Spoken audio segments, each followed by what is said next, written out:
Welcome back, guys, to the Grateful Living Podcast. Today, I'm fortunate to have Jenny Lisk.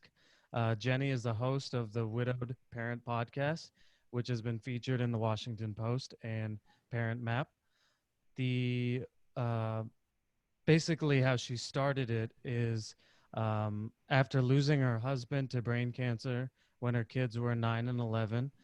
Jenny decided to set out each week in search of the best information, advice, and experts, and bring them straight to fellow widowed parents. Jenny, thank you for being on. Yeah, hey Arnav, thanks for having me. I've been looking forward to speaking with you. Yeah, awesome. Thank you. Set the scene for us. Where'd you grow up?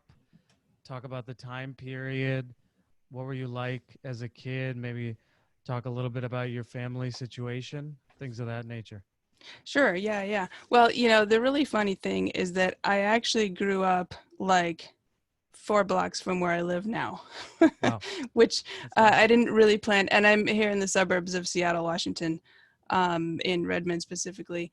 And I actually lived away for about 10 years. I mean, I went away for college and then shortly after I got married, my husband and I lived in New York for 5 years and then Portland for 5 years and then ended up right back here, very close to the house that I grew up in. So, but I was born in Seattle and lived in that house from the age of 5, right before I was starting kindergarten, all the way until my parents still live there.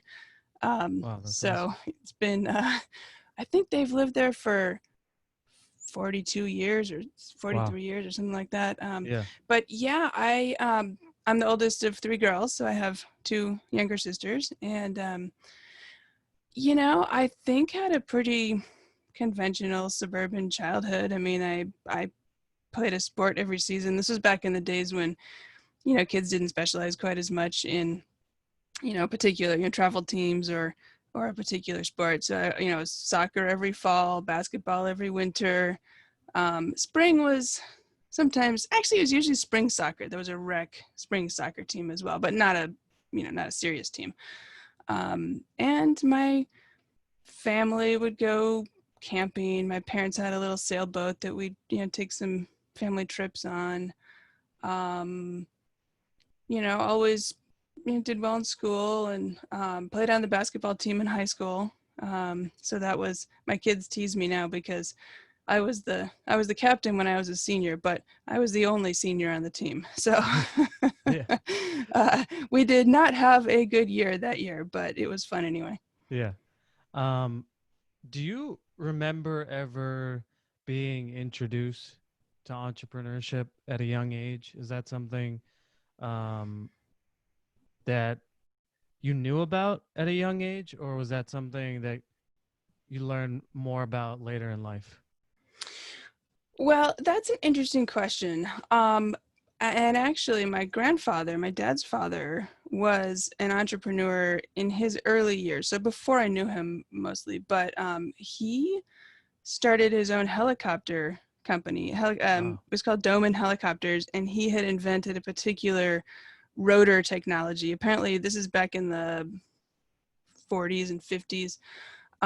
Helicopters tended to, the rotors had too much vibration and they would be flying and then a blade would snap off because of the vibration in the Yeah. hub of the rotor, causing the helicopter then to crash and burn and kill everybody. No kidding. And so he had invented some kind of technology that made the rotor not have all that vibration, and it was so critical actually that he was involved in World War II, not in terms of fighting, but they needed him to be here making the helicopters safer so all those troops would have safer helicopters to use.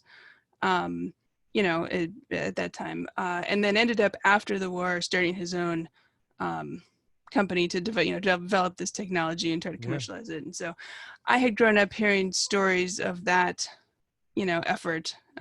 Is mostly my dad's childhood was taken up with, with his father's business. Yeah.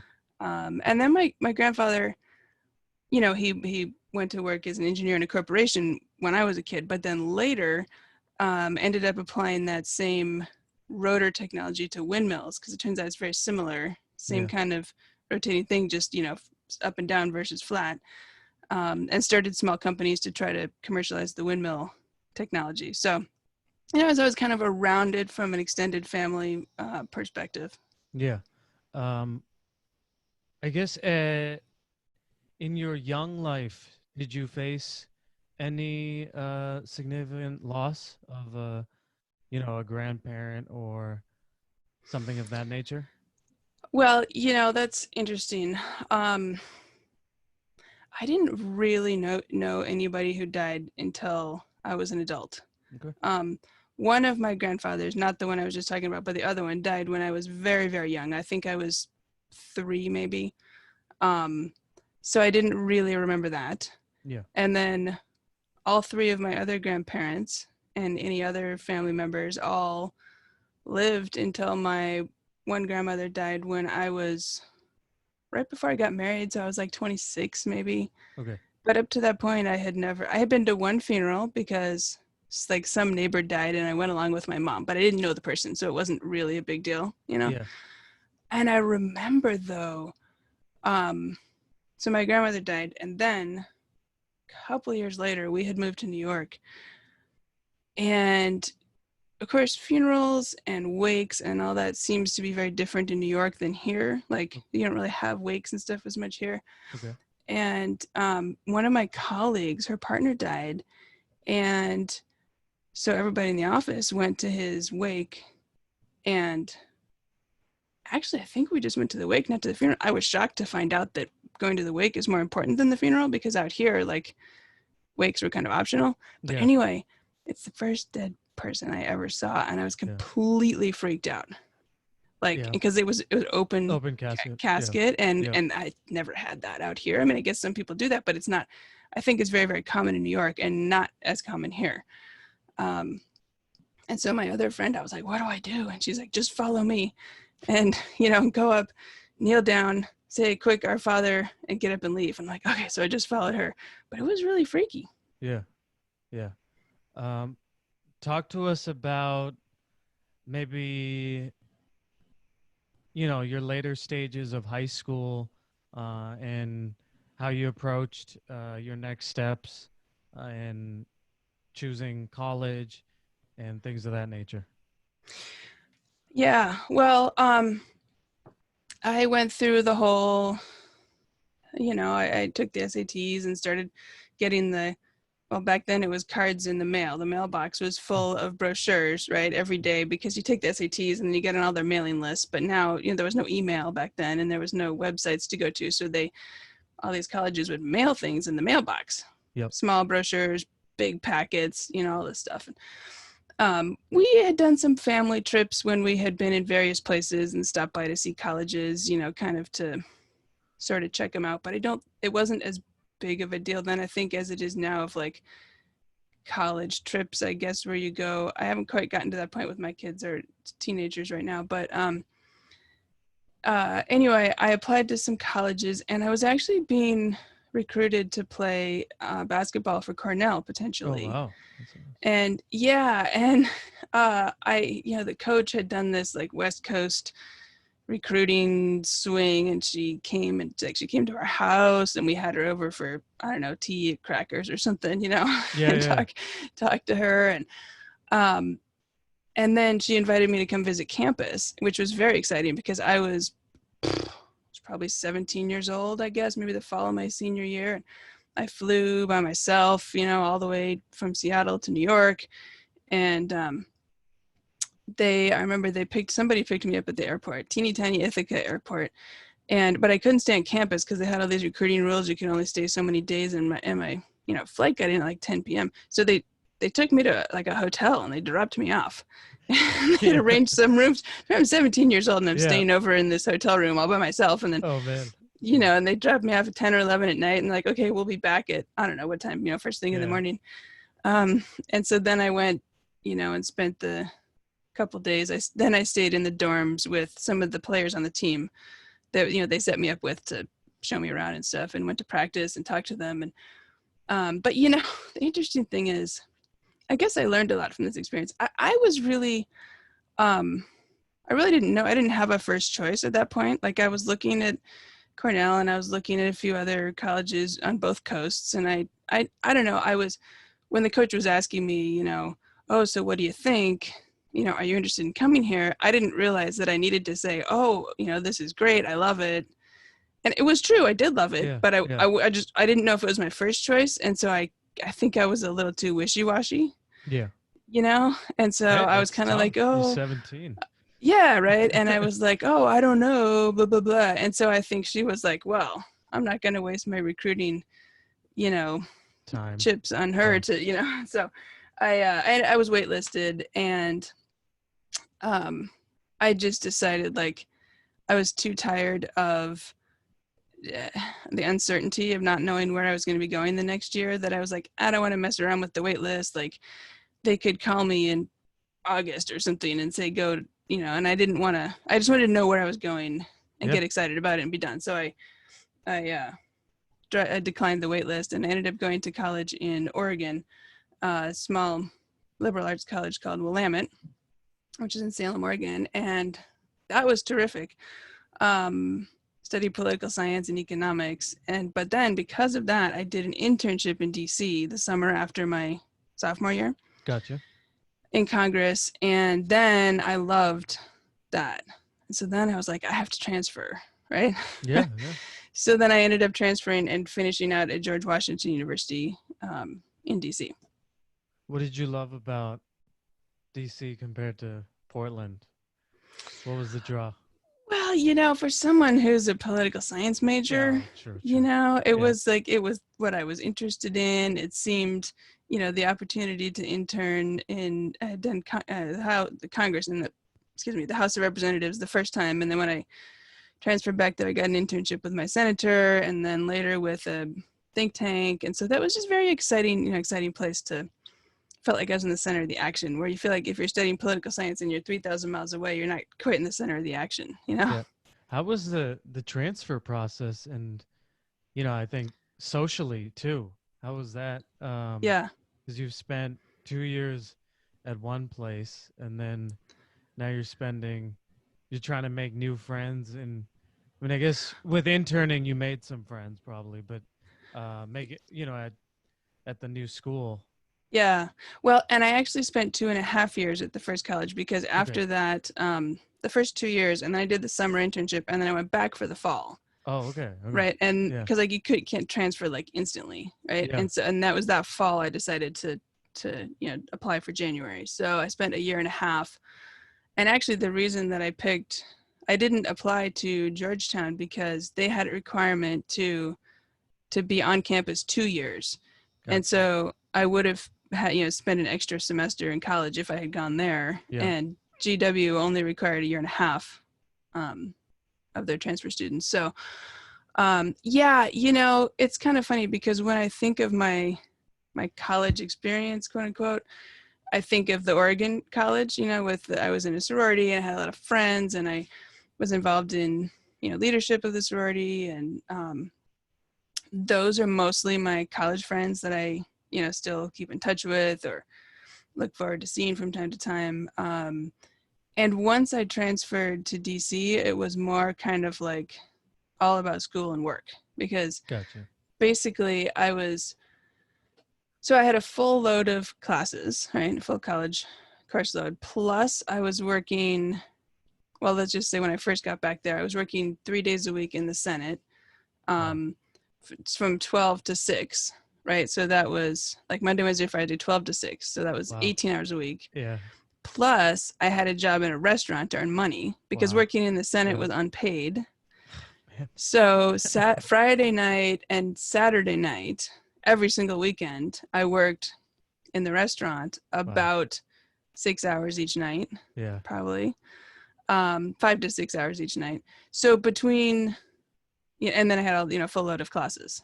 So between 30 those three hours, things, 30 hours of just work plus classes, plus yeah, like I'm sure transportation to and from. right, because you got the Yeah. metro, and Yeah. I remember Fridays were crazy, because I had class in the morning.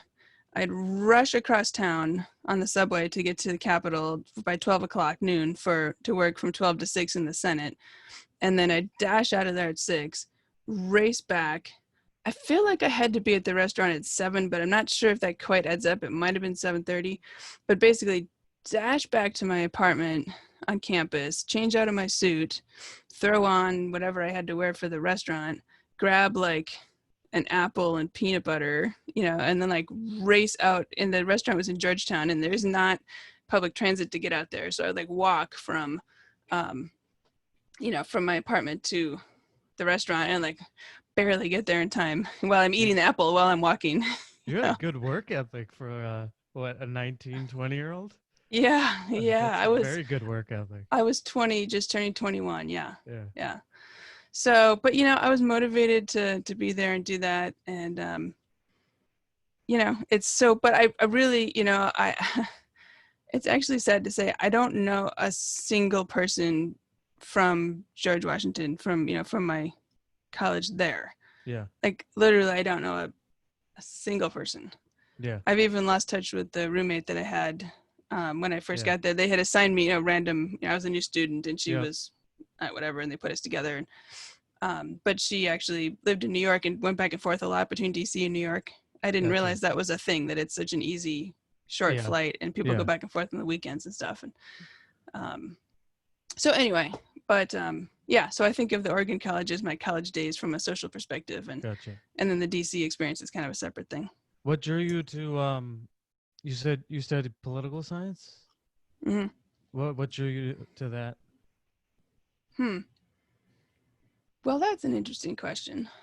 Well, political science and economics both. Okay. I was I started out as a double major, and then when I transferred, the ironic thing is political science became a minor when I went to DC because they had different distribution requirements, and I had too many electives in American politics, and you had to have like certain electives in other poli-sci disciplines, and I didn't have enough to like graduate in time and take the extra electives, so that became a minor. But anyway, I took Econ 101 freshman year, and I just found it so interesting, and like it was all new to me, like just totally mind blowing, like, and I felt like it was so related to political science, or maybe more accurately related to a lot of public policy type issues, right? A certain amount of laws and policies and fixing what's wrong and whatever relates to economic policy and understanding economics. And so I felt like they were a good fit. And I was interested in both of them. And I also, when I was a kid, my mom was actually on the city council. Oh, wow. In our city here for several terms. I'm not sure how many, two or three terms, I guess. Either 8 or 12 years. I'd have to ask her. Anyway, a few times. And so I can remember when I was probably like 10 maybe, and standing outside on election day holding up yard signs and waving at the commuters, go vote, go to the polls are open today, and going around knocking on doors and passing out brochures. And so I think I had that backdrop as well that helped me be interested in that. So what did you end up doing after college? Well, what did I do? I came back here to Seattle, and I got a job for a short time at the Seattle Chamber of Commerce, and they had some, it was kind of a policy position, kind of a continuation of, what I'd been interested in, the internships in DC, but this was a job. But I worked there for less than a year, and then, speaking of the entrepreneurship thing, I was convinced that I was going to, it started out as I was going to write a book about getting an internship in Washington, D.C. Yeah. But that didn't really go anywhere. And, I was thinking about this the other day, like, I don't know what I was thinking. I mean, like now the resources are so much more available, and the ability to reach out to people, like to reach out if you wanted to reach out to other people who had been interns and interview them and get their advice or whatever, that would be so much easier to do now with social media, with podcasts, with Twitter, LinkedIn, with everything else, right? Yeah, LinkedIn, exactly. Back then, I mean, there was like really no way to like reach out and find people. I mean, very slowly by word of mouth, right? If I knew one person who knew one person who knew two people who knew one more person, like maybe eventually I could have found a bunch of people, right? And for But context, I mean, the internet wasn't even that big of a oh thing. yeah, yeah, oh yeah. No, this was, well, this would have been 1995. Yeah.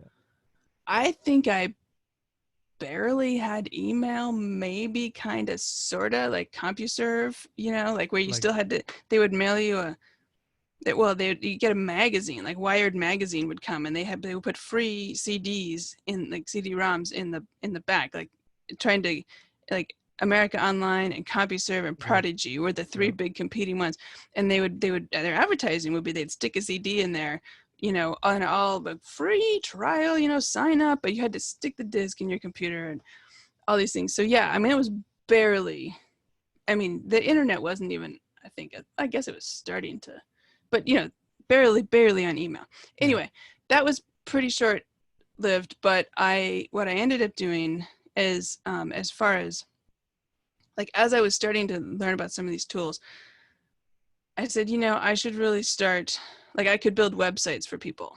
yeah, Right. And this was super rudimentary. This was like back in the days when I would go to Barnes and Noble and I would spend hours sitting there looking over all the computer books on the shelf and buy a book like this thick, probably like 4 inches thick, excuse me, about HTML, and manually by hand coding with the brackets, and you miss a bracket and the whole thing doesn't work, and then you're yep. scouring through looking for the missing bracket or the closed thing or whatever.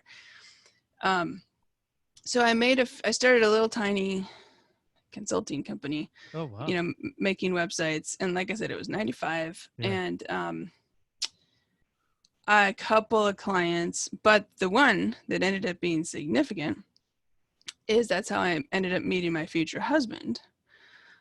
Because it was at a political thing, and he was working for a think tank here, and they had a table, like a booth, you know, wanting people to stop by and pick up brochures. And I was walking around looking for people who might want websites. And so I stopped, and he was manning the booth that day, right? yeah, And I was walking around, so I stopped and I talked to them. And somehow, you know, I gave him my card, or I got his card or something, and because they were maybe thinking about getting a website.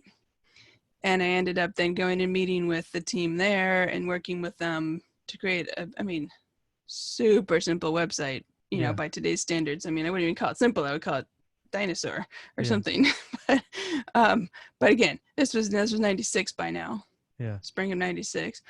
And then after, you know, we worked on that project together, we ended up dating, and then got married in 98. And actually in the fall of 96, I ended up going back and I went to business school, got an MBA at the University of Washington, Awesome.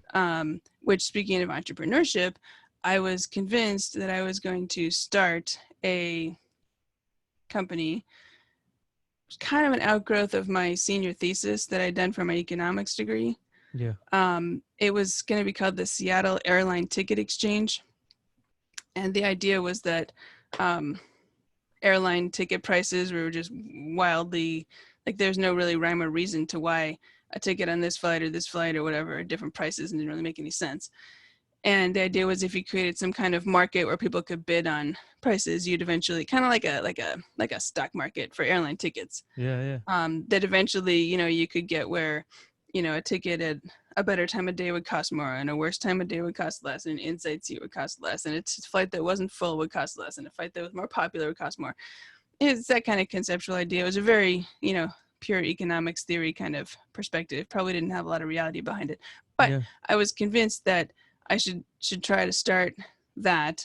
And again, so keep in mind, this is now 96 when I was applying to business school, writing my essay about how I wanted to go there because I wanted to start this company. There were a lot of like tech startup stuff. yeah, You yeah, know, startup environment was very exciting, and there were things going on here. And the yeah, UW had a entrepreneurship program, and so I wrote this essay about how I really wanted to go there because I wanted to start this thing, and I needed their education to help me do it.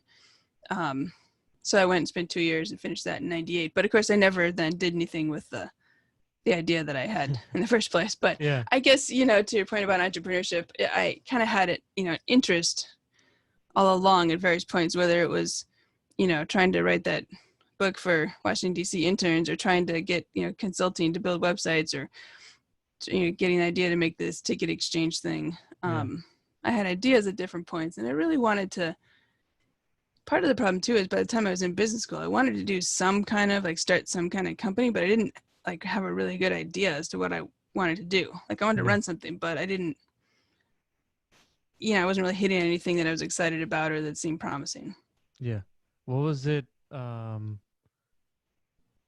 guess, how was the process of getting engaged and married while you're in business school?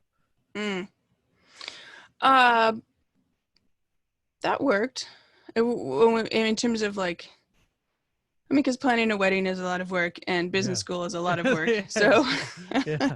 and actually they both. So I graduated from the program in, I guess it must have been June of '98, and then we were married in July of '98. So very close together.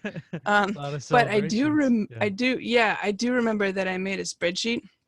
See, this is another thing I learned in business school, because Yeah. I was trying to predict how many guests would come, right, to the wedding. Yeah. You have this long list, right, from, everybody puts their people on the list, but you have maybe a budget or a venue or whatever that you can have X number of people, or approximately X number of people, but you don't know how many are going to come, and you don't want to invite, if you just invite that many, I think we had, I don't know, let's just say it was 100 people. Well, if you invite 100 people, 100 can't come, so then that's too bad.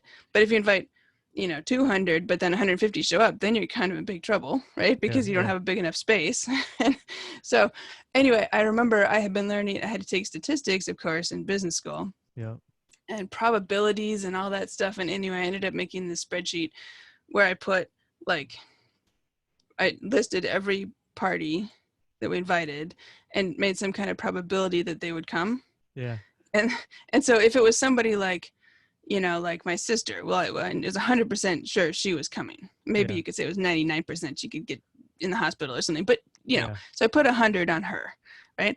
And if it was somebody I don't know, somebody that we were going to invite, but because they were maybe a family member that lived a long way away, but I knew they weren't coming, I put it 0. Yeah. But basically, I had some kind of logic where I said, okay, if anybody who's local, anybody that hadn't told me specifically one way or the other, if they were local and could theoretically come, and it was just a question of whether they had schedule conflicts, I think I put 80% probability on them.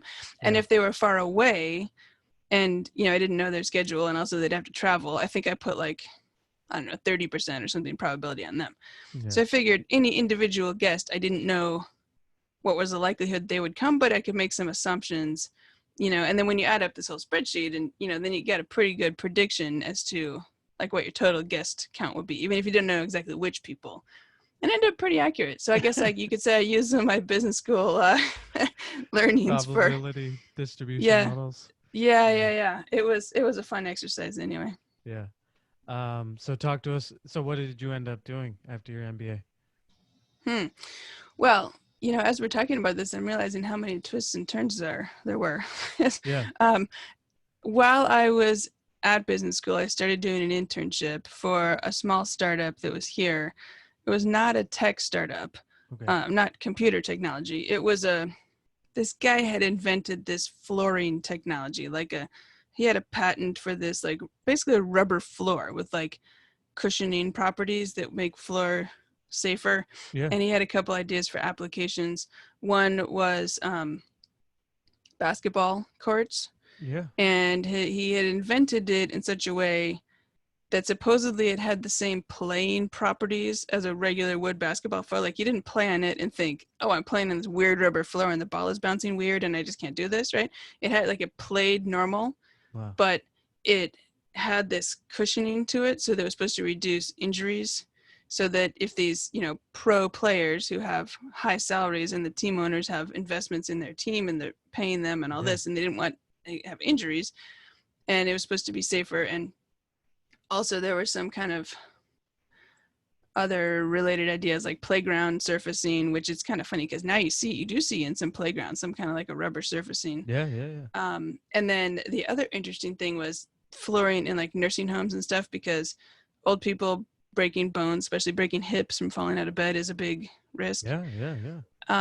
And so the very interesting thing is that I interned for them, and then I took a job with them right out of business school. It was a teeny tiny company. There were like 3 people. Yeah. And I was all excited because it was going to be this big startup. Yeah. Well, like 6 months later, less than 6 months later, I don't know, something. They were like, "Oh yeah, we can't really pay you right now. So do you think you could take stock instead of cash for your paycheck?" And I was like, no. I got bills. Like exactly, right? And so at that point we just gotten married, right? Yeah. And we needed to both be working and whatever.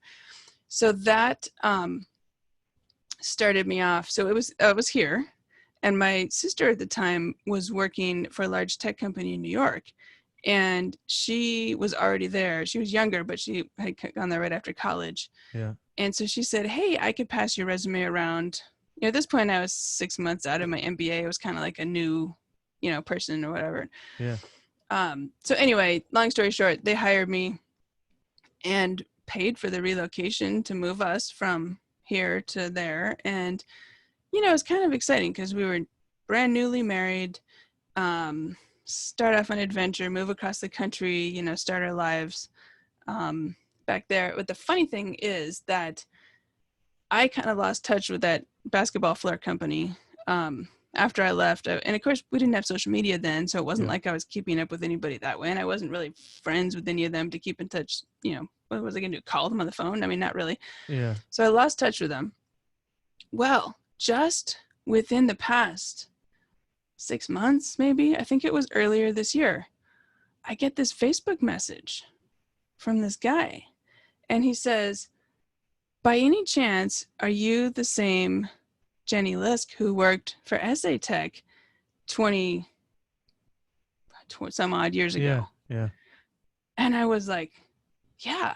So anyway, they were trying to, I still had some stock from the, they give me stock when I was an intern and instead of paying me and stuff like that. And I had a little tiny bit of stock. And they were trying to like consolidate and like buy out the small shareholders. And they had tried to contact me a couple of years ago, but by this time I had moved a bunch of times, and they didn't have my email address or anything like that. Yeah. So anyway, this guy messages me on Facebook, and he says, I decided to try one last time to try to find you before we just like, I don't know what they do to like liquidate my holdings or something. Yeah. And so I kind of caught up with him a little bit, and it was not the guy that I had worked for, but I had kind of heard of him because he had been involved on the board at that point. So anyway, nice guy. And he sent me a check for a couple $1,000 out of the blue. Yeah. Which was lovely because I had, as I said, 20 years ago, I wrote them off, and I figured the company had probably, fallen apart and just ceased to exist. And it's true, they're not doing basketball floors, but they're doing nursing home and medical flooring. Wow. So Awesome. yeah. So that was kind of interesting deal. What was it like moving cross country? What was your husband doing? How was that process? Well, so we were 26 and 27, no kids, not homeowners, just, kind of a perfect time for a move like that. And we went, as I say, with my job, and he quit his job here and looked for a job back there, and he was doing a marketing thing. I'm not really sure how he landed with that, but as part of the move, when a company moves you, especially back then, they're probably not as generous now. I don't know. They paid for the moving truck, and they paid for airline tickets, and they paid for like someone to help us either buy a house or rent an apartment. And they paid for spousal job hunting assistance or something. Nice. And so he like went to that place and looked at listings and got his resume done and landed this job. But anyway, he ended up, while we were there, going to NYU and getting his master's in urban planning. Cool. And and so that was really cool. And I was always jealous because he got to go down to the city, several times a week. We did not live in the city, sadly. The company was headquartered in the suburbs, and we ended up buying a house in Yonkers, which is just north of the Bronx. Yeah. And so he would take the Metro North down to Grand Central, 3 times a week or whenever he had classes, and going down to NYU and hang out and do all that. And I was always stuck in the suburbs in the corporate office building. Yeah, yeah. But that's what he ended up doing. And then he got a job with a planning company. After he finished that degree, got a job as an urban planner in Westchester County. But then, and he really wanted to come back to the West Coast. As an urban planner, apparently there's a lot of exciting things for urban planners happening in Oregon. I guess they're known for having good urban planning or something. Okay. And he got the idea that, he really didn't want to be working in urban planning in New York. He wanted to be doing that out here and be a little closer to home. And so after 5 years back there, we ended up moving to Portland, Oregon. And he got a job with a company in Portland. And I was able to actually keep my job and be remote. Oh, So I okay. actually I went into my boss and I was like, look, I'm going to have to quit. Like, we just, as a, family, I mean, the two of us, we didn't have kids still at that point, but, we are making a decision, personal decision to relocate. And so sadly, I'm going to have to quit. And he was like, oh, so he comes back the next day and he said, well, what do you think? What if you move out there and you keep working for us here? Yeah. And I said, Just okay. way ahead of the curve. Well, this was now 2003. Yeah. So, and the interesting thing is that at the time I was on a project, a large transformation project. I was working on internal IT projects. And it was a large transformation project, and we had internal consultants flying in every week from all over the country. Like, they were, staffed to our project. They were not regular employees, but they were staffed to our project, flying in and out every single week. So it didn't seem maybe like quite as much of a stretch. Okay. Yeah. And the deal kind of was, what if I moved to Oregon and I flew in once a month? Yeah. For a week. And I was like, okay. And Sure. not having kids at the time, coming for a week didn't seem like too bad of a deal. And it'd be kind of fun to see everybody again. And, plus it was kind of like, well, this was the deal or no job, right? Yeah. So the funny thing is, I did that monthly visit one time. And then, like, budgets got changed and they were like, yeah, we're not going to have you fly here anymore. And I was like, okay, that's cool, right? And then the project got killed, and then I got put on other projects for 15 more years. And at some point we ended up moving back to Seattle here. So we were in Portland for 5 years. Cool. Yeah. When you got, after you got married, did you guys redo your wills and things of that nature? No, we didn't have wills until we got our first kid. Okay. And then we're like, oh my gosh, we need a will, because of, like, custody of child, what do you call it? Like, what happens to the kid if you both die? Yeah. So that's when now, should we have done it sooner? Yes, probably.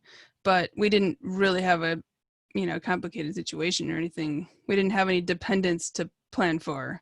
So it wasn't, that's when it really became critical. Yeah. I guess, yeah. So, and then I guess and from that point on, I guess, when did you have your first kid?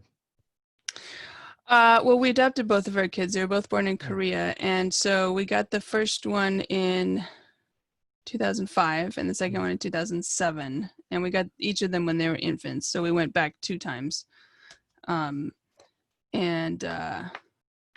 So that was when we were living in Oregon. What was that process like? Especially back then, it's all paper, right? Yes, lots and lots and lots of paperwork. Like, it's a long process. It starts with, like, you go to an information session and they give you stuff and show you pictures, and it's like, ooh. And then there's social worker visits. Social worker has to come to your house. I think she came several times. They have to do a report, like a long report about, I don't know. Well, there's some of it is kind of matter of fact. Like they have to write up your house and whether it's safe for children and, you know, how many rooms it has and, you know, like kind of description kind of stuff. And then part of it is like about the personal histories of each parent and, you know, and about their job situations and then about like childcare plans and just stuff like that. And they have to get recommendations from maybe 3 people, I think. And so they do all this, they write it, it's called a home study. It's a very long document with just a whole bunch of write up. And it's the social worker giving their opinion, like, yes, we think we want to recommend this family or approve this family to adopt a child. And here's all the, you know, background information we're providing to back that up. And then, so since this is an international adoption, there's all kinds of paperwork and bureaucracy on the US government side and the Korean government side to make everything happen. But basically, once you do that document called the home study, then they submit that and then you kind of go in the queue. And it's not like it's just a list, like they go down and they say, okay, here's the next family, here's the next kid or whatever. But you kind of wait in a queue for a while until you get like in other words, you're not going to, if there's somebody who applied, you know, 3 months before you, you're not going to get a kid before them. But if there's somebody, you know, applied a week before you or a week after you, or maybe even a month before you, I mean, they kind of try to match kids to families within a time frame sort of. How long did you guys have to wait? Well, you know, I'd have to look it up to check. But basically, I mean, end to end, like from the time we went to an information session to the time we were flying to Korea on an airplane to bring our first one home, I think it was a year and 2 months. Like we went in January and then it was March of a year later that we went to get him. Yeah. What drew you to adoption? You know, we had struggles with infertility and so we thought about doing IVF and just ended up deciding that we weren't comfortable with that. And so we just said, let's start looking into adoption. And that's, you know, that's. Were you always thinking about international adoption or did that? You know, I didn't think, well, both of us, I guess, didn't think we could handle like a potential domestic adoption that might fall through at the last minute. Like, and I don't know what the odds are of that happening, but it seemed like the chances of like, you know, getting a match and getting excited and maybe getting all the way through, you know, to the baby being born and then something falling apart at the last minute. We just, after going through infertility, we just thought that would just devastate us. In hindsight, I don't know if that's right or wrong, but at the time that's how we felt. And the adoption process in Korea was known to be very stable and predictable and above board. Like there wasn't, you know, corruption involved, or there wasn't a lot of like you know, health issues. Like the babies were generally healthy and young. Also that our son was 6 months old when we got him and our daughter was 4 months old when we got her. And so, and in some countries the babies were, you know, a year, 2 years old. And so we just thought, you know, younger would be preferable. And it seemed like a process. I mean, even if there was a lot of paperwork, and there was, it seemed doable and predictable and not likely to end in, you know, disaster or something. How was the process for, I mean, you and I mean, obviously, I don't know if you can speak totally for your kids, but just of growing up and, you know, maybe going to school functions and, you know, the two of you not being of the same race, and was it clear that were people looking at you differently or things of that nature? I don't think so. I mean, you know, in Seattle, there's a lot of Asian people, and it's a fairly tolerant, you know, accepting area. Awesome. I've, you know, I hear sometimes in other communities where there may be very few Asian people, then the, you know, the kids maybe stick out a little more or something. And so I just, there were a lot of Asian kids in my kid's school, and I don't know, it just wasn't, that was never really, and of course it's obvious that they're adopted because you have 2 white parents and 2 Korean kids. So, Yeah. it's not, Yeah. Yeah. like somebody could Yeah. say, although, some, I do remember I went to the grocery store and I had my son, who was this little like 9-month-old baby. Maybe it was when he first came home. Maybe it was 6 months. I think because Yeah. I was like brand new son, and it was in like the front pack thing. I went to the grocery store and I'm checking out, and the friendly clerk is making conversation, and she's like, "Oh, cute baby." Oh, thank you. And she's like, "Oh, is his dad Asian?" Because it was just me and Yeah. my son, right? Yeah. The Yeah. other parent's not Yeah. there, and I'm like, Yeah. he doesn't look half Asian, but okay, Yeah. whatever. So but that, I mean, it wasn't a big deal, but Yeah. yeah. For anyone out there that might be considering adoption, or you know wanting to do it, I guess, were there any pieces of advice that you have looking back on it? Hmm.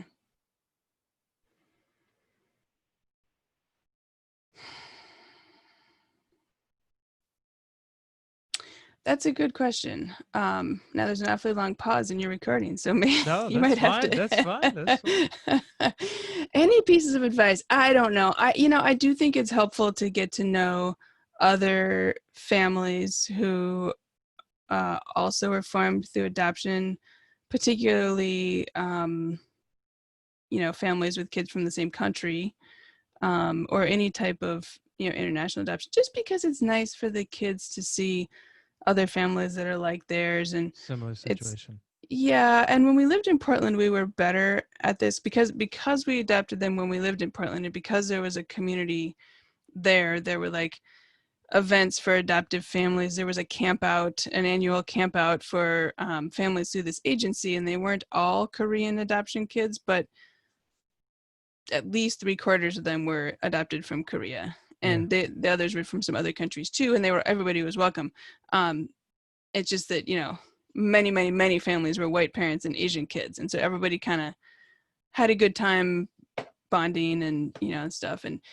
And there were some Korean like heritage kind of events, like for the Lunar New Year, with the traditional food or dancing or things like that. And so when our kids were little, like 2, 3, we still lived in Portland, we're going to some of these things and think, oh well, we're gonna make sure we do this kind of stuff with our kids. Or then we moved here when they were here to Seattle when they were 4 and almost 2. Yeah. And then we kind of didn't really have that same community here, and we never really like went looking for it. It was kind of harder to, I don't know, we had other things on our plate, didn't really get plugged into that so much here. But I do think, I'm still friends with some of the families in Portland that that we got to know in those early days. In fact, one of the families, she just put her son's picture. He just had his 17th birthday, and I'm thinking, oh Wow. my goodness! And it's this big, handsome teenage 17-year-old going to be a high school senior. I thought, I met you when you were like, he Yeah. was like, I don't know, 1.5. He's a year older than my son, and Yeah. when we were waiting, I met with this woman who's now my friend and her then 1-year-old, Yeah. Yeah. and now he's all grown up. So yeah, I do think that it is helpful to try to be deliberate about being in touch with families Yeah. formed similarly. Yeah. How did being a parent change your life? Hmm.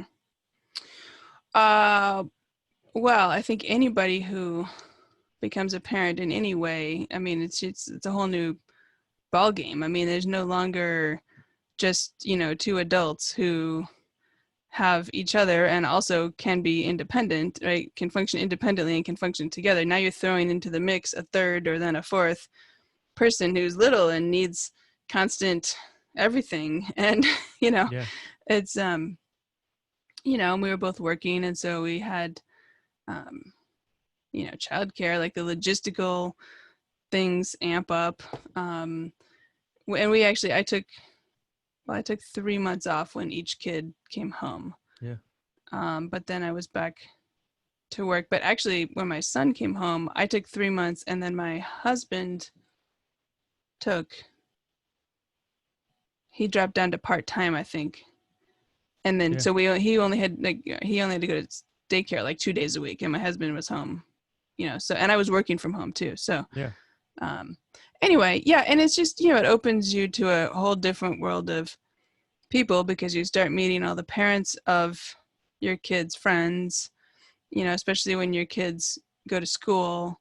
Then you start meeting all those parents, and then all of a sudden you're spending your time at soccer games and basketball games and in scouting, and you like, Yeah. Yeah. I don't think I read a book, like, besides a children's picture book, for like, I don't know, at least a decade. Yeah. Yeah. Yeah. Yeah. Yeah. So yeah. I guess talk to us more about your husband, and maybe when you found out about the brain cancer and things of that nature. Yeah. Well, the really weird thing is, I mean, it's 5 years ago right now is when we were just kind of starting to deal with all this. And Okay. so it was May of 2015, when, everything had been perfectly normal, right? Yep. So he had a job, I had a job. We had a 10-year-old and an 8-year-old and a dog and a house and a busy life, right? Yep. And all of a sudden, so it was a Friday night, and I, took my son, dropped him off with the Boy Scouts, come home with my daughter. My husband's sitting on the couch, and he has this funny look on his face. And I'm like, what's the matter? Like, is everything okay? And I didn't, like, I thought it looked like something was bothering him, like something had gone wrong during the day. He was upset about something. Like, that was the kind of look, Yeah. that something's wrong here. And he said, well, I was just feeling a little bit dizzy. And I've been feeling a little bit dizzy off and on for the past few days. I said, well, that's kind of weird. Okay, Yeah. dizzy. I mean, what's dizzy, right? And I mean, I tell you what, my first thought was not, this time next year I'm going to be a widowed parent, Yeah. right? I mean, and so I sat down next to him on the couch, asking him questions like, what's going on? What are you noticing? How often is this happening? Like, do you have any other symptoms, right? Like, and there was nothing that seemed really urgent. I mean, he wasn't fainting, and he wasn't, I don't know, nothing, right? He's just a little dizzy. Yeah. Okay, maybe you're Yeah. tired, maybe you're dehydrated. I don't know, right? I I mean, mean, that could dizzy, also be fine. vertigo. Yeah. Yeah, I mean, like, yeah, maybe you need some Yeah. more sleep, or Yeah. maybe stressful week. I don't know, right? Yeah. So, and because it was a Friday, we were gonna just like kick back and get takeout and just, So I was like, okay, stay here. I'm gonna go get the food, right? Come back 20 minutes later, and I'm like, okay, how you doing? How you feeling, right? Like, cause I'm like, I gotta check in here, make sure I'm on Yeah. top of things. And he looks at me and he says, I'm doing fine. He said, but I felt a little dizzy the last few days. And the way he looked at me, I was like, I said, you just told me that. 20 We minutes were ago. sitting here on Yeah. the couch 20 minutes ago. We had a whole discussion about calling your doctor Monday and blah, blah, blah, blah. We just had this discussion. And he looks at me and he says, we did? Oh man. Okay. And then I'm like, whoa, like, okay, what? Like, and this was a conversation where it wasn't like he was distracted and not paying attention. We were both engaged, right? It Yeah. wasn't Yeah. like you could really forget it. No, that's weird. So, we just had food, whatever. The rest of the weekend, I kept watching, but he was mostly normal. It wasn't like, so, and I'm thinking here, okay, this is weird, something's wrong. But then he's totally normal, right? So I'm like, Yeah. okay, am I overreading the situation? Am I imagining things? Maybe he didn't really say that. Maybe I'm whatever, right? But then a little something would be weird. I'm like, wow, that, but then he'd be normal again. So anyway, he calls his doctor Monday, comes home, and he says, yeah, I've got an appointment. It's like 3 weeks out.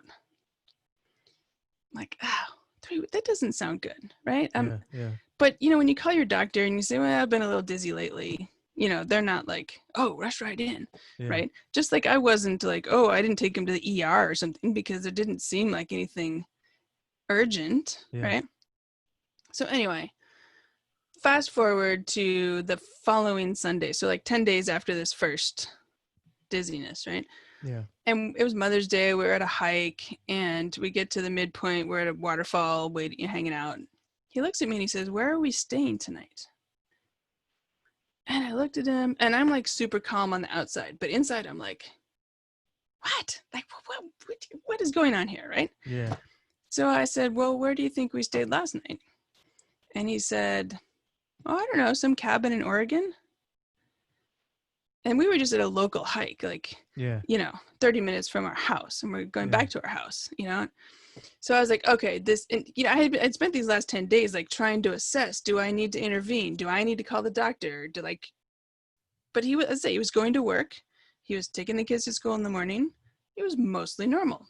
But by this point I was like, okay, I'm stepping in. So I ended up calling the doctor, talk to the nurse, do the whole, like, reiterate every crazy thing he had said.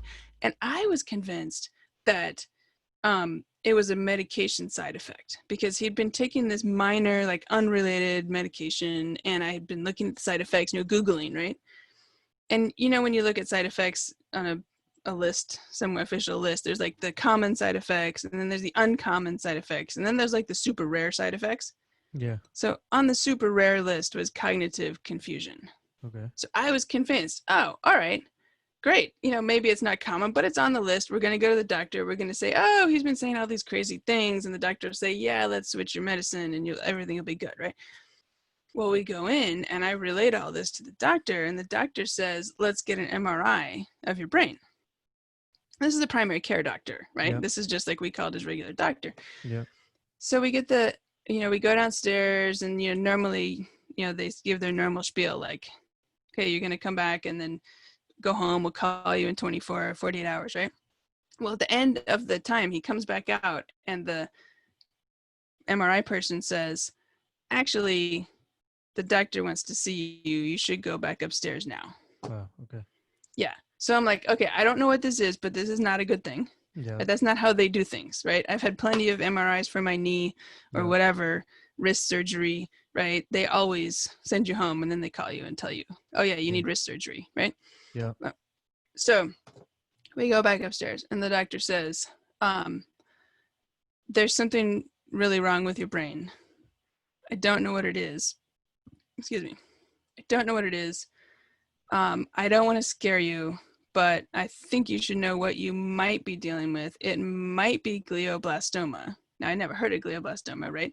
Yeah. But anyway, he says, you need to go see the neurosurgeon tomorrow. So we're like, what? Right? And I sit back on the little visitor's chair in the room, and I'm close my eyes, and I'm like, are we really actually having this conversation? Because this is not like my life, right? This can't be happening, right? That we came in here like, oh, let's just change this medicine and, we're good. And now all of a sudden you're telling me that his brain is got a huge, massive problem. So we go home, we Google glioblastoma. Well, we find out it's a super aggressive form of brain cancer that is basically a death sentence. Yeah. So, and at the time, so Senator Kennedy died of glioblastoma. Somehow it was a while ago, so I hadn't like noticed or remembered that. But right around the time my husband was diagnosed, maybe a week later or something, Joe Biden's son, died of, well, they said brain cancer. They didn't say what type initially. Yeah. Later, they did come out and say it was glioblastoma. But just based on everything they described and all that, I was pretty sure that's, what Joe Biden had. And so, with that being all over the news at the time and what we read about it, this was clearly really bad. And by the way, so more recently, John Mccain, it's the same type of brain cancer that he had and died of, like 2 years ago. Yeah. So it's a few people survive it. A few. Like I know somebody now who I met a couple of years ago. She had glioblastoma like 15 years ago and survived. But I don't know anybody else. Talk to us about that night, though. Coming back, the car ride and that night trying to go to bed. I mean, Yeah. before the meeting with the neurosurgeon. Yeah. Did you even sleep? I don't even, Well, we were can't so imagine. exhausted. Yeah, we Okay. did Okay. because I mean, we Googled it and we're like looking at each other like, whoa, like this is bad, right? Yeah. But there was nothing really. We were both just like too overwhelmed to, I think, even like talk about it. It wasn't really anything to talk about, right? It's just like, okay, well, we'll go see the neurosurgeon tomorrow and see what he says, and just like crashed because it was just so overwhelming. And so we went to the neurosurgeon, and he looks at the MRIs and everything, and he says, "Yeah, we're doing brain surgery now tomorrow, the next day." Wow. So now all of a sudden, we're this is a little under 2 weeks from him initially saying, "Yeah, I've been feeling a little dizzy lately." Now he's having brain surgery. Can you also give context to everybody about, his age at this point?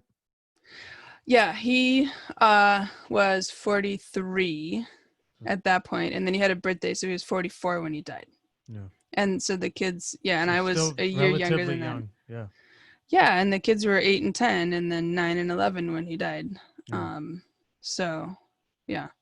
And, the thing is, he was never the same after that initial surgery. So, you know, I described some of the confusion in the first 10 days or so.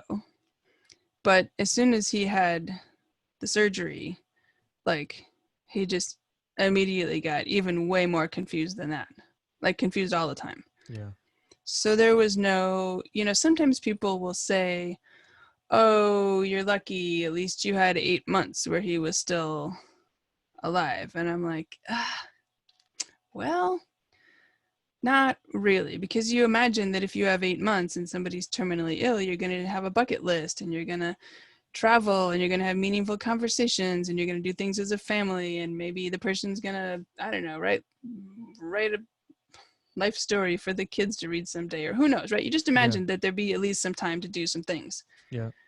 But because he was so confused, and because we were dealing with so many medical complications, like there was no let's go do a clinical trial, or let's any of that kind of stuff. It was just surgery, infection, more surgery, stay in the hospital, stay in the nursing facility, be home, go back to the ER a bazillion times. Like, he had cerebral spinal fluid leaking out of his head at multiple points, which ended up being ER visits and then readmissions. The craziest time was, he had, they called it craniotomy, which is basically like cut your skull open, right? So the original surgery, the idea was to try to take out as much of the tumor as they could and to get a biopsy.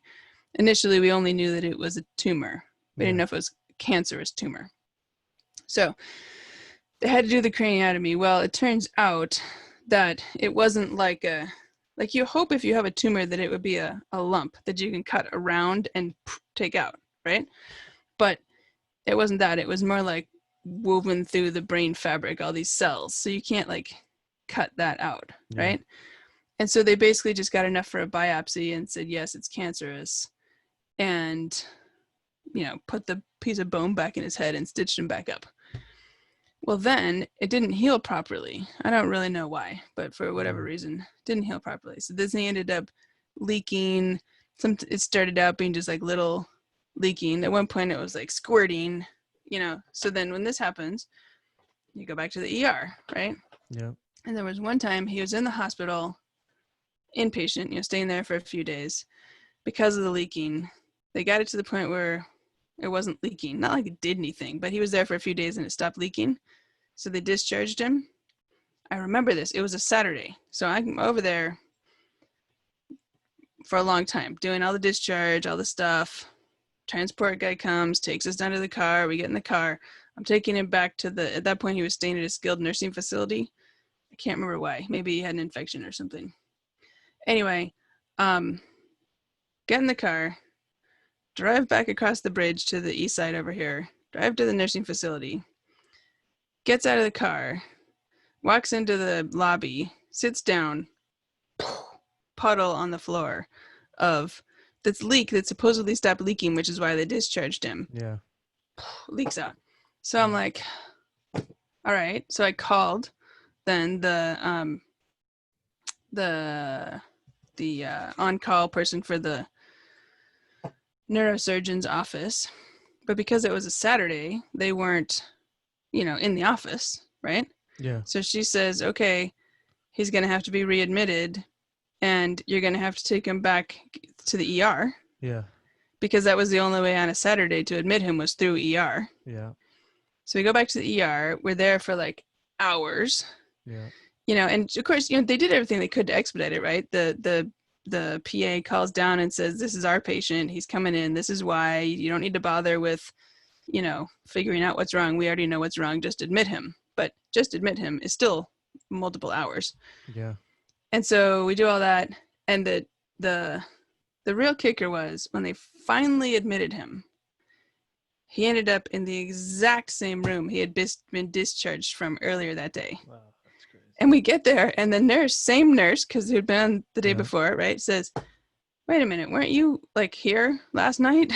And then, because he was on chemo pills, and so the chemo pills I had to bring from home, the regular medicines they had in the hospital, but the chemo pills, you have to like check them in because they have to verify them, make sure you're not bringing weird drugs into the hospital or you're sneaking something in. It's just like the whole process. I'm like, we just got discharged from this room today, and now we're back in this room. It's just like that was kind of the height of the craziness of the I don't know, the complications and stuff we were just dealing with that just seemed to not really stop for 8 months. The whole time that he was sick, there was something or other like that going on.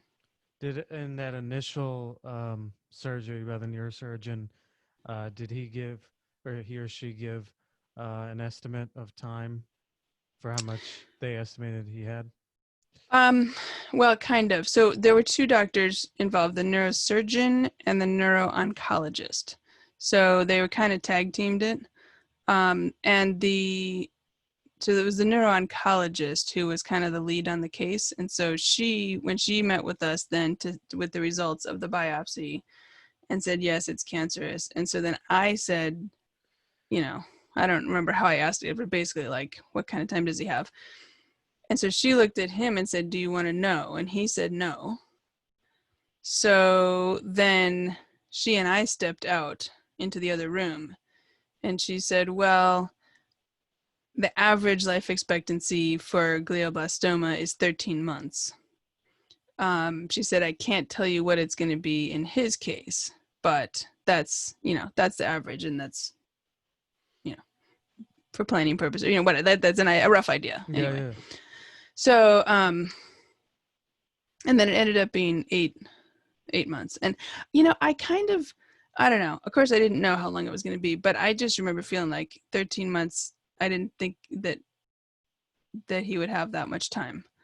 I just kind of knew in my gut that, and I think it's because there were so many complications and infections and things that there was never, I remember, I said, well, what about clinical trials? Because you always hear about that. Someone gets cancer and then they get signed up for a trial and then they fly off to who knows where and then they enroll in something. They're like, yeah, no, he's not, there's nothing that he's eligible for. And, even if it was just it progressed too much, or? I'm not 100% clear. I think between all the complications he was having and between a lot of times in order to be eligible for a clinical trial, you have to first do the standard treatment, and then when that doesn't work, then you might be eligible. Okay. But he hadn't been through the standard treatment yet. And by the time he got through the standard treatment, so the standard treatment basically, at least at that point, consisted of chemo, but it was kind of a low dose chemo pill. It was not like going to a chemo center and getting something, infused or whatever. Yeah. So at home pills, and then radiation was supposed to be 5 days a week for 6 weeks. It would be a normal course radiation, in the skull. But he had so much. Basically, it took us twice as long to finish the 30 days of radiation, because he was in the hospital so many times and in the ER so many times and having to, another surgery and all these things that kept interrupting radiation. So by the time he did finish ultimately the 30 courses of radiation, but it was stretched out way longer than it was supposed to be. Uh, Excuse me. Talk to us about your life and how it changes in that, in this time period. I mean, did you take a leave of absence from work? How do you still be a mother? Uh, you know, things of that nature. Yeah. Well, I was lucky at work. My boss was incredibly supportive, and basically I didn't have to take like a formal leave of absence. He just kind of made it okay for me to like not really work for, well, it was probably 3 or 4 months maybe. Yeah. And I did like, there were a couple things that I did each week that I did like flexibly when I could fit them in. Like I didn't go to any meetings, I didn't do emails, I didn't do, but there were a couple things I kind of, that had to be done each week that I squeezed in, but it was very much not, full-time working or anywhere near it. Um, and then, so that was like from the time he got diagnosed in mid-May through September 1st. And I think September 1st is when I started back. But then, I started back, but I wasn't working full time.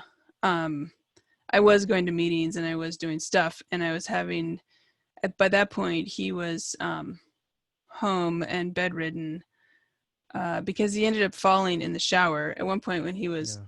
home, because he was so confused, he would like wake up at odd times and think that it was morning, it was time to get dressed to go to work.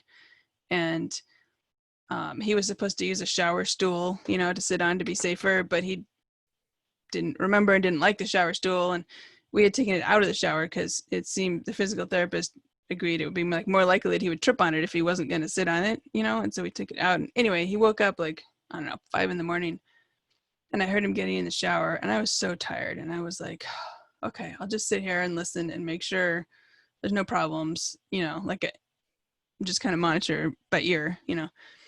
And then all of a sudden I heard this thud. Yeah. And then he kind of like, cried out, and I went in there and he had fallen. So I turned off the water and like got some towels on him so it wouldn't be cold. But then I'm like, now what do I do? Right? Like I didn't think I could lift him, but I also thought even if I tried, I might like hurt him. Like if his back was, whatever. Anyway, so I called 911 and they sent an ambulance. It turned out he had broken a rib. And so from that point on, then he was, we got a hospital bed in the family room and he was bedridden. But you asked about work. So my point was he was home and I had like friends or family members coming kind of like each morning, kind of for like half a day, just to hang out with him, watch TV with him, get him a snack, whatever, while I got some work done. Because he was, he was bedridden and he needed to have someone kind of hang out with him. How was it trying to be a mother? I mean, because obviously you're emotionally exhausted, sad. You're thinking about, the rest of your life, um, potentially without him. But then you also have to be strong, for kids who, you know, the kids that they're playing with are happy, and, you know, they might still have soccer games. How was that process? Yeah. Well, okay, so this is kind of why I ended up starting this podcast. The parenting part was hard. And the biggest thing was that I felt lost. Like I didn't know how to be a parent in a crisis like this, or with kids who are grieving, or with, like at that point I'd been a parent for 10 years, I guess, but it had been pretty much like normal run of the mill, stuff, nothing really too outrageous. Right now, all of a sudden, here was a huge deal, and I didn't know how to, like, what to say to the kids or what not to say to the kids, or if I do or don't say this or that, is it going to make it worse? How do I not destroy them? Right? This is obviously going to be a huge part of their story and impact on their life. There's no way it's not going to impact them, but how do I how do I have it not destroy them, or how do they come out of this somehow whole adults later down the road, right? And part of the problem was I didn't even know who could tell me like what I needed to know, right? And like I remember early on, so when we went to the doctor and they said it is cancerous, at that point all we knew is that he had a tumor and he was having surgery. So we told the kids he has a tumor, he's having surgery. We don't know if it's cancer or not. They're going to do this test and then we'll know, and then we'll see what the next steps, right? So they tell us that it's cancer. Meanwhile, at this point, I had already started the Caringbridge Journal. So I was updating, my corner of the world through this thing. And we had a lot of people following along because we had a large community at the kids' school. The principal had asked if he could share the link to the journal with the broader school community. And I, said that was fine. And, a lot of family, friends, old friends, new friends, whoever, right? People following along. So I had posted, okay, we got the diagnosis today, it's glioblastoma, and like a link to like what glioblastoma is, right? So then that night, my friend calls me up and she says, when are you going to tell your kids? And I'm like, I don't know. And I think she could tell that like what I wasn't saying was like, maybe I could just avoid this altogether. Like maybe I could just not tell them, right? Yeah. And she said, and she kind of pushed me, and I'm glad she did. She said, we told our kids at dinner tonight that he had cancer, and they asked if he was going to die. And she said, we didn't want to lie to them. So we told them what we knew, which was, yes, the doctors can't fix this and he's going to die. And she said, the thing is, this same conversation is probably happening at every dinner table in our school community that night. Yeah. So like, she's like, all your kids' friends are going to, not all, many of your kids' friends tomorrow will know. And you don't want your kids to hear about it on the playground tomorrow from their friends. She's like, they need to hear about it from you tonight. Yeah. And I was like, okay, you're right. Right. Like, and so I was glad, I was glad she pushed me, because I probably would have been tempted to defer it. And one of the things that I've then subsequently learned is that it is so much better. It's so important to be honest with kids about these really hard things, and to tell them what you know and tell them what you don't know, and help find out things if you can, or tell them, we're going to know more after X happens and I'll let you know, I'll fill you in, like the doctors are going to do X, Y, and Z, and then they're going to do another test, and then we'll have more information and I'll keep you updated. Like, but sometimes parents, well, every parent wants to protect their kids, right? Protect them from all kinds of things, skinning their knee on the playground or running out in the middle of the street. Yeah. Or, you want to try to, it's awful, right? This kid's other parent is going to die and you're trying to protect them. But the problem is you can't protect them because they're going to die. So the only thing, it turns out, that makes that worse is if you then are not like honest with them about it. Because what I've learned now from the people, I guess, interviewed experts, grief experts, and all this stuff, is that the kids really need to be able to trust their surviving parent. That's really critical. And it's critical not only for their own parent-child relationship, but also as the basis of all future relationships with other human beings, whether they're partner relationships, friend relationships, work relationships, anything. Like, if that kid can't trust that surviving parent, it makes a terrible problem worse. Yeah. And when you think it can't get any worse, right? It can't, because either way, the other parent's dead. You can't change that. But then you can, you lie to them, and then so sometimes people will, be tempted to, if there's a difficult cause of death, a suicide, a drug overdose, a homicide, sometimes people will be tempted to, maybe tell the kids, oh, dad had a heart attack or something that sounds, I don't know, better or easier or less scary or something. But inevitably, at some point or other, they're going to find out. You know, whether it's next week or next year or when they're 25 years old, they're going to find out sometime. They're going to Google themselves or Google something and they're going to find it. There's going to be some, you know, other adult in the family or in the community who doesn't know that the kids don't know, who then slips up and says something. Something's going to come out at some point. Yeah. And then that kid, like, it just shatters that. Because then they're like, I lost my dad and my mom lied to me. Right? Yeah. And so, but I've only learned that now, later, from going out and interviewing people and asking all these questions and saying how what do widow parents need to know and how do you do this. And you know, that's what I was kind of looking for at the time, right? When we started, back to your question of like, how was it being a parent? And I really felt lost. And I fortunately had a few, this friend that I described, you know, this called me up this particular night and challenged me on this. I had another friend whose husband had died of the same brain cancer 5 years previously, who has several children. And she was a good source of advice on some stuff. And later, much later, we ended up getting a children's grief counselor from the hospice organization, was able to start coming to the house, and that was helpful. But yeah, it was tricky. And you know,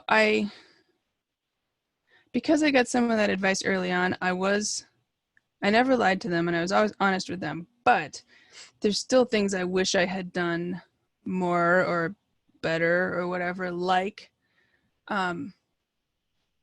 you know, I wish I had initiated more conversations with them, like asking them, yeah, this must be really hard for you, and trying to get them to talk about it, you know, as we went through. I think I was juggling so many things, right? I was juggling all the logistics. So I was instantly a single parent, right? Yep. My husband wasn't doing any parenting. I was caring for him, right? And I was doing all the talking to the doctors and talking to the nurses and scheduling the radiation and giving him all his medicine and, you know, and doing all these things for all of his care and, you know, caring for the kids. And we had a tremendous amount of help from school community and neighbors and friends and, you know, all kinds of people who would give them rides and bring dinners and, you know, handle logistical things, getting them to basketball practice or whatever.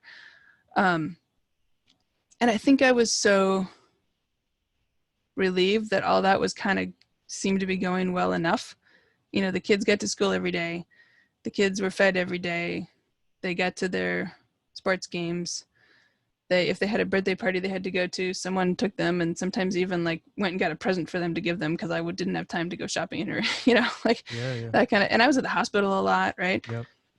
And if I couldn't be home, the kids were either with a family member or a friend. So I knew they were cared for. That wasn't a problem. But what I wish I had done was then kind of open those dialogues as we'd gone along and said, you know, when we were playing Sorry earlier, like we tried to play some kids games, which are still hard for him to do. And my daughter would like be coaching, you know, she's 8, right? She's coaching him how to play Sorry, right? Which is a pretty basic children's game. And she was so cheerful and, okay, Dad, why don't you move your piece here? And, oh, you got to whatever number, you move here, capture this guy, whatever. I really wish I had looped back with her then that night and said, gosh, you know, I noticed that you were doing such a good job helping Dad with that. How was that for you? And start to, you know, address, process, deal with, talk about whatever, some of those emotions sooner in the process, because I think it just made things harder eventually, you know, to not have started those conversations sooner. Yeah. I mean, and that's one of the things actually, oh, sorry. What? No, continue. Well, I'm actually working on a memoir right now, and that's one of the things that I'm reflecting on is where could I have done some of these things better, right? Like, so I think I mentioned, that I had a Caring Bridge journal where I was updating everybody as to what was going on, and I realized that could be kind of the backbone of a memoir. And so I'm going through, it's kind of like the book's in three parts. Part one kind of sets it up. Part two is the journal entries plus reflections now 5 years later. So, like entry, Yeah. reflection, boom, boom, boom. And Yeah. then part three is like the end part. So as I'm going through writing these reflections now, I'm kind of adding more, I don't know if it's context, but like this was happening here. And now, okay, here's kind of what I think about it. Like this part was fine, but this other part I really wish X or whatever. And I hope that it helps people in my position not to feel maybe quite so lost. Like at Yeah. least there's some kind of, peer, you know, my experience, but also then now with what I've learned from the experts that I've been able to interview, kind of infusing that back onto that for what I've learned from that. Yeah. I just want to say, from an outside perspective, I wouldn't be like, I mean, you have a great perspective on it, on, wanting to challenge yourself more, maybe 5 years ago. But I mean, you're going through a lot. So I Yeah. wouldn't be so hard on yourself in terms of, doing more and things of that nature, because, I think it's a tough situation. Um, and I, I, not, I try not it's to, not easy to yeah. have everything together in that type No, of certainly. situation. And I'm not saying this to say that like I'm beating myself up about it. I'm saying this to, because I know I was doing the best that I could and I had Yeah. an awful lot on my plate. Yeah. I just think that if I go back now and look, there's things that I can identify that might help other people going forward. Yeah. Yeah. Yeah. Yeah. No, that's great. Um, so I guess, do you want to talk about the last couple of weeks that he was alive and things of that nature, and what that process was like? You know. Sure. Yeah. I mean, so he was on hospice at home for the last, well, from mid September to the 8th of January. So it's October, November, December, January. A little less than 4 months. Okay. Little under 4 months. He was on Yeah. hospice at home. Most of that time bedridden. Actually, I think all that time. Well, not entirely. I mean, pretty close. Um, and that was, that was hard because I was the primary caregiver. And somehow, I don't know, I thought that when you have hospice, you have like hospice caregivers here all the time or something, but you don't. Oh, okay. So there's a hospice nurse who comes as needed. So as needed in the beginning was like once a week coming to check in, get updates, take his blood pressure, check on medications, order new medications if they're needed, just kind of routine once a week visits. Towards the end, that increased in frequency. Um, and then there was a hospice nurse's aide who came to do like well, at first it was 5 days a week, then it dropped down to 3 days a week to do like a sponge bath and that kind of like just hygiene kind of stuff. Yeah. But she'd be here for like an hour doing that, right? So it wasn't like someone who's here all day and I could work or take a break or get something else done or shopping or anything. It's just someone who's here for an hour, so that was good. But you but yeah, they don't have people who just are here. And so I don't know how people do it if they don't have a family caregiver who can step in, or if they don't have the money to hire. I mean, round the clock caregivers are expensive.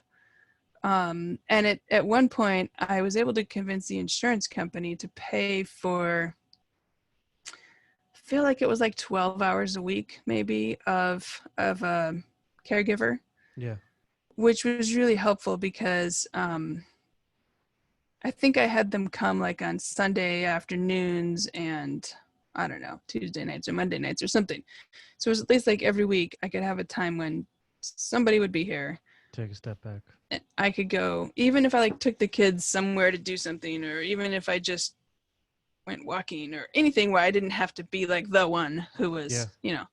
was, so anyway, he was bedridden after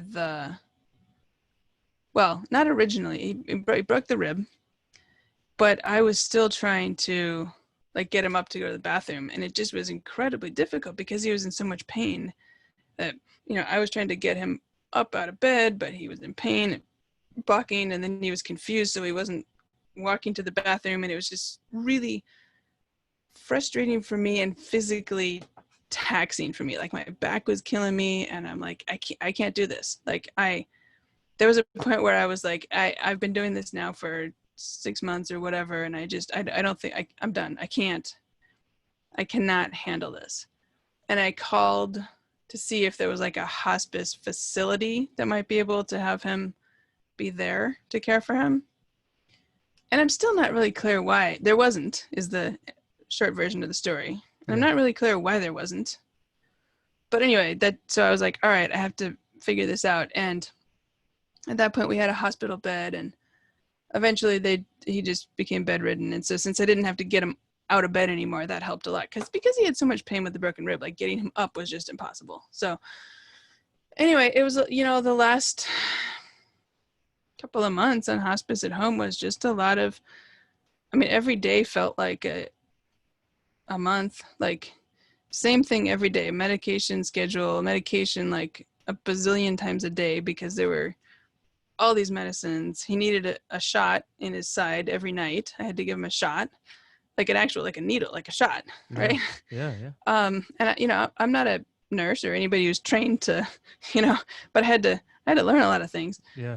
And he had a catheter, so then the bag had to be emptied, and because he needed, food all the time, and the TV was on all the time. By now it was, holiday season, because he died the beginning of January. So I remember the Hallmark channel was on like constantly, because something needed to be on for him to watch, and anybody who was sitting with him to watch. It's not like we were having meaningful conversations, and it's not like we were playing cards and enjoying an activity.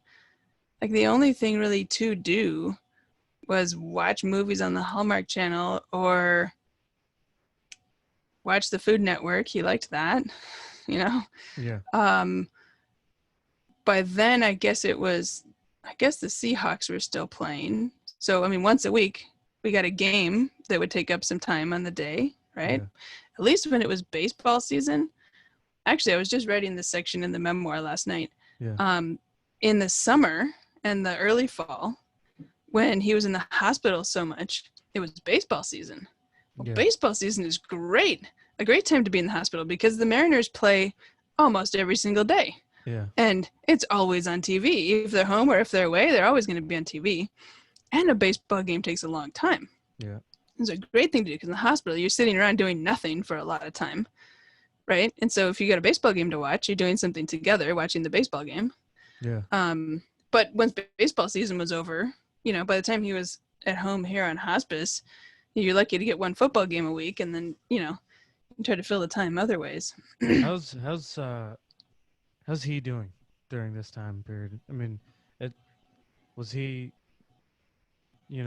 at the beginning, I'm sure he was more conscious of what was going on, and then later on, did he sort of become more confused, or was he still aware of the circumstances?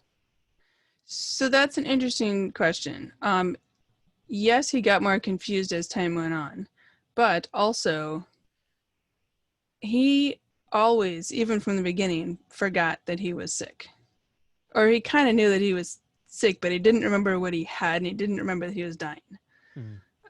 So, and it was because of the cognitive confusion. So even though he was in the, I described the meeting earlier where the neuro-oncologist said, we got the biopsy back and it is cancer. And I asked how long, and he said he didn't want to know. He was there for that discussion. He was part of that. And at the moment, he, I think, understood what we were talking about. But later or the next day or whatever, he didn't remember any of that. And at one point, one of these ER visits, when you go into the ER and the doctor usually asks the patient, what's happening, right? And doesn't look to the spouse who's standing there, right? They ask the patient, oh, why are you here? What's going on, right? So the doctor's asking him, and he's, he says something. He says, I think I have cancer. And the doctor says, where's your cancer? And he's like, I don't know, like the liver or the lungs or something. I don't know what he said, not the brain. Yeah. And I'm standing in the background going, no, you need to ask me what's going on because you're getting all the wrong answers. Like, Yeah. you know, Yeah. Yeah. so, and, it was like, at some point it was like, there was no point in reminding him what was going on. It's like, cause it would just be kind of unnecessary and cruel. Like I Yeah. never lied to him and I never concealed anything, but there was no point in reminding him every single day, oh, you're dying, because that would just make him miserable and then he'd forget anyway. I'd have to tell him 5,000 times if I was going to try to do that. There was no, like at one point he was asking where our dog was. And I was like, oh, Daisy, she's right there. It's like, no, the other dog. And I'm like, there's no other dog. Oh, that Daisy, she's the dog. No, the other dog. I'm like, and so then this was early enough on that I was still super frustrated by this. And I kind of like went in the other room and I silently to myself was like, like, and then I stepped back out and I'm like, this is Daisy. There's no other dog, but I could not convince him that she was the only dog. And in hindsight, I think he was probably remembering either a dog we had previously had or maybe even a dog from his childhood, something. Yeah. So I guess, to your point about, how was he doing? He actually was generally pleasant and friendly and cooperative. He wasn't like, upset or because he didn't remember what was going on, and he was pleasant to be around and would, we couldn't have meaningful conversations, but he could, say hello, and people would drop by to bring food or something. And if it was somebody that he knew, one of his colleagues or an old friend or something, I would always, they'd stop in and chat with him because why not? He was just sitting around doing nothing, watching TV or whatever. But I would always say, oh, Dennis, you remember so-and-so? And he'd be like, oh, yeah. But I'm never sure if he, like, I said that because I wasn't sure if he would remember them. Yeah. And so I wanted to kind of like cue him a little bit. But yeah, as we got closer to the end, he got more confused and had more pain. He got some infections. So dealing with that kind of stuff is not fun for anyone, for him. And, and I'm, times we had to have the on-call hospice nurse come because the regular nurse comes scheduled. But then if you call, like it's 2 a.m. and there's a problem, you can call and they'll send an on-call nurse to deal with, whatever's come up. Yeah.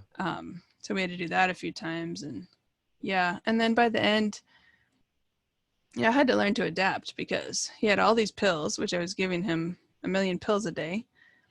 But then towards the end, he wouldn't swallow the pills. Like it wasn't like he was refusing. I think he just didn't understand. So he would just hold them in his mouth. Right. So then I found out Amazon has a pill crusher that you can buy that, I think I got Amazon to deliver it like same day delivery on Christmas Eve or something. It was Right. like, I don't know, $200 pill crusher, but I was desperate, like, and so I had to adapt, right? Because if you're like, oh my God, he's not taking his pills and he has to take his pills. Yeah. And you try cajoling and persuading and whatever, and he's not swallowing them, then you have to crush them up and put them in applesauce or whatever. Then you need a way to crush the pills. So yeah, there was a lot of that kind of stuff for me to figure out. I guess talk to us about afterwards, how,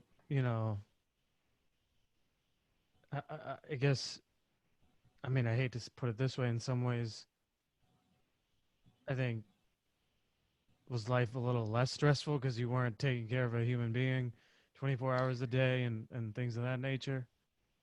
Well, Yeah, certainly that part of it. I mean, caregiving is hard, Yeah. right? And I think that until you either are involved in it yourself or have somebody close to you involved in it, you maybe don't really, I don't think I ever really realized or thought about like what was involved in caregiving. Yeah. And so, yeah, I mean, it was the end of one chapter, right? It was the end of that, the illness and the stress of that, and the, I mean, I can't overstate how, crazy with the infections and with the multiple ER trips and all these things, like just how crazy that 8 months was. Um, but so then it was like, well, the other thing is we had a ton of people in our life during those 8 months, which was terrific. It was very necessary and very much appreciated. We had a lot of help in the form of, there was a meal train for 10 months probably, of people bringing dinners 3 times a week. Wow. There was people, helping with the kids. There's all the hospice people in and out. There was someone that my friends arranged for a housekeeper to come once a week, and so all these people, and again, very, very needed. And once the 8 months was over, it was kind of like like I just need to like circle the wagons a little bit, right? Like just kind of, just to have like the three of us like just breathe, and just Yeah. like not see everybody, and not, and it wasn't, it's hard to say, it wasn't personal, and it was just kind of like our life was so much of everything for 8 months that we just needed to like swing the other way, you know? Yeah. Um, and then, I started to try to go back to work. I mean, I had been working, those last few months kind of part-time, and then maybe, I don't know, 2 weeks or so after he died, I came back full-time, but I was working remotely still. My team was still on the East Coast, and I was working from home, sitting here in my living room, and, not 10 feet from his urn and some pictures and things. And so my mind would wander, and like wander into flashbacks of the different experiences, flashbacks of the different hospital trips, flashbacks of the funeral, flashbacks of, well, a lot of the funeral, like I made remarks, so I could remember standing up there and seeing all these people, and then the school choir singing, and the, walking in and walking out, and who did what, and, like, just, I'd be trying to focus on things, and I'd have all these flashbacks. So, and eventually I was trying to figure out like how to get rid of the flashbacks, and it was kind of like, now see, this is going to really date me. It was like a VCR playing on a loop in my head, Yeah. right? Yeah. Yeah. Yeah. Like, VCRs were a big deal when I was a kid. Yeah. Yeah. But anyway, I found a therapist eventually, and she was terrific. But the reason I was like, I got to find someone to talk to, because I just had all these flashbacks, and I was like, I can't focus, right? What do I do? So, yeah. I guess at what point did you come up with the Widowed Parent podcast? Um, and I guess how what was the incentive for that? I mean, because Mm. you know a lot of people might look at it like you're reliving your experience every time you interview a guest or something. You know what I mean? Yeah. So what was the incentive, and now what has it turned into for you? Yeah. Well, that's an interesting question. And gosh, I could probably talk about this for another hour, but I think we've already been like an hour and 45 minutes Yeah, yeah, probably. yeah, I hope people are still listening. yeah. So, the thing is, I mentioned that I felt lost when he was sick on the parenting part, and that feeling of feeling lost continued after he died. And I was like, okay, now I have a new role here. Now I'm a widowed parent. So how do I do this? And I I went to Amazon and I typed in, stuff looking for books for widowed parents, and there was nothing. And I was like, how, like, well, that's great, right? Like, I don't know, I kind of like to find like a book that'll help me understand something or help me learn something I need to learn or whatever. So it's like, oh, there's nothing. And, I wish I could remember exactly when I thought of the podcast angle on it. Originally, I was thinking about, should I go back to school and like, get some kind of like second master's degree, I guess, like become a therapist or become a child life specialist or, something that would require a formal education and take that angle. And I just thought, yeah, that didn't seem quite right. And I wasn't sure any way that I could fit in like taking time off for school and all that stuff and kicking around ideas. And at some point, I was not entirely satisfied with my corporate IT work. I've been doing that for almost 2 decades at that point. And I was just like, I wanted to do something that I felt was more meaningful. And how a lot of times you kind of, you work on what or like if you identify some kind of problem in the world based on your own experience, then you want to like help solve that problem or whatever. Yeah. Like I decided there was a big gap in the widowed parenting space. And by the way, none of this is easy, right? Like I'm not saying that the adult grief is easy, but the thing is, there's a lot of resources already. There are good therapists out there that adults can go to. There are there's Camp Widow, which is awesome. I don't want to take us off on too much of a tangent, but if anybody's widowed, they should look up Camp Widow. Okay. There's good books, for adults. And then for kids, there are some children's grief centers that are doing really excellent work in many, many communities in this country. And they usually have like a peer grief group that meets, once or twice a month, with kids in different age groups, and everybody's lost a parent or a sibling. And so there's a lot of really good work they're doing. But the thing that I realized early on is like, even if your kid goes to that peer grief group once or twice a month, and if they saw a therapist every week, and there are kids' grief camps in the summer, they can go for like 2 or 3 days to a grief camp. Yeah. And by the way, if you do all those things, that's a lot of grief work. Even if you do all those things, there's still like 300 other days in the year where it's all on you, the widowed parent, to figure out what you're doing. And so I'm like, there's a gap here. So I kind of appointed myself to fill it, I guess. And I realized that if I could go out and interview people who had you could shed light on some piece of this puzzle. So that could be people who are experts, people who've written books, people who run grief camps, people who run grief centers, people who could talk about different aspects, right, from an expert point of view. Yeah. But then there's also widowed parents who are farther down the path and can share their reflections and their journey, kind of like peer-based. And then there's also, which has been really interesting, is people who are now adults. And when they were kids or teenagers, they lost their parent. And now they're reflecting on that journey from an adult perspective now. Yeah. That's been really helpful. Because it's not, I don't understand what it's like to lose a parent, right? I lost a spouse, my kids lost a parent, same person, 2 different relationships, just different. Not that one's easier, better, harder, worse, whatever, just different experience, different perspective. Yeah. So I realized that if I went and, a podcast is a pretty accessible format, right? I could go talk to these people. I can set up interviews.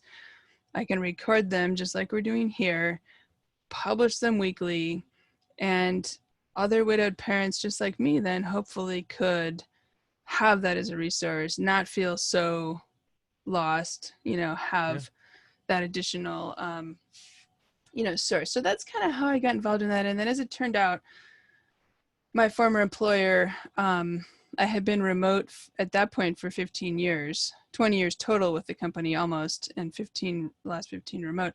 They were on a big push to bring everybody back into the office in a small number of locations. And so now this is in like mid 2018, they said, hey, we'd love for you to keep working with us. And if you want to do that, you'll need to move to New York. And otherwise, we can lay you off. Yeah. And I'm like, well, that's terrific. Yeah. So, and it really wasn't a good time to move back across the country. Plus, I just think it would have been really weird to go back to the exact same area, same office building. I started out with my husband 20 years before and go back there now, plus 2 kids minus him, back to the Yeah. same place. Like that just would Yeah. have been too weird. So Yeah. I said, okay, this is a good time to, I've been wanting to see what I can do in this widowed parenting space. I will take the layoff and not go look for some other similar job, but take like a 1-year sabbatical and kind of see what I can do in this space. Start the podcast, start writing some books, see where it goes. And now I'm actually approaching 2 years in. Awesome. Nice. And I'm planning to keep going. So, and I'd like to write more books. I actually really enjoy writing, although I'm kind of tearing my hair out right now. I actually have a deadline in about a week and a half for getting this manuscript done. So but it's a good thing I work well under pressure, because now I'm down to the point where I gotta, push comes to shove here and I gotta get it out the door. So anyway. Sounds good. Well, Yeah. Jenny, I just want to thank you for being on. Just want to acknowledge all that you're doing, the good work. Thank you. Because every year, people are becoming widows, unfortunately, and to have a place to go to find resources, to hear about other people's experiences, and for you to turn your pain into something that's helping society and other future parents and kids, building this community is awesome. So I just want to acknowledge you and thank you. And for people that want to learn more about what you're doing and maybe support you, where can they find you? Yeah. And thank you. And I, sadly, more people than usual are dying right now with the pandemic and stuff going on. So, there's unfortunately always a need. There's always going to be widowed parents, and now there are more than ever. So, but anyway, thank you for bringing this, letting me share some of this. My website, actually, jennylisk.com, JENNYLISK.com.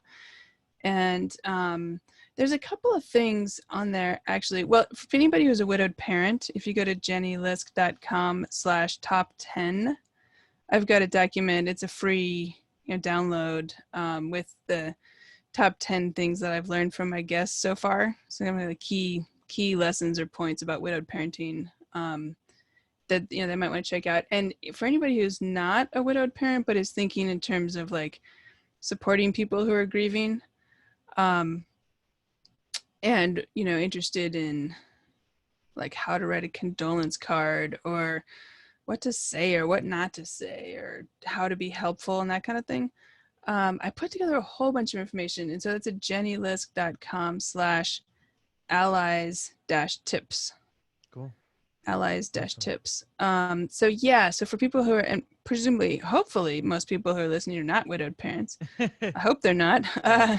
But I find, I learned a tremendous amount from the people around me who supported my family in that time, and how incredibly generous they were and how creative and helpful, plus all the other widowed people that I've talked to or encountered in some way or another sharing, their insights and things. I think that I've heard people have told me that that's been really helpful, if their colleague's wife dies or their neighbor's husband dies and they want to help, but they don't know how. Yeah. I think it's because, people want to help and they want to fix it, but they can't. Fix it means like, erase the death or, wave a magic wand, but you can't do that. But I think that leads people to struggle. They don't know what to say. So they don't know what to say to fix it. So they don't say anything.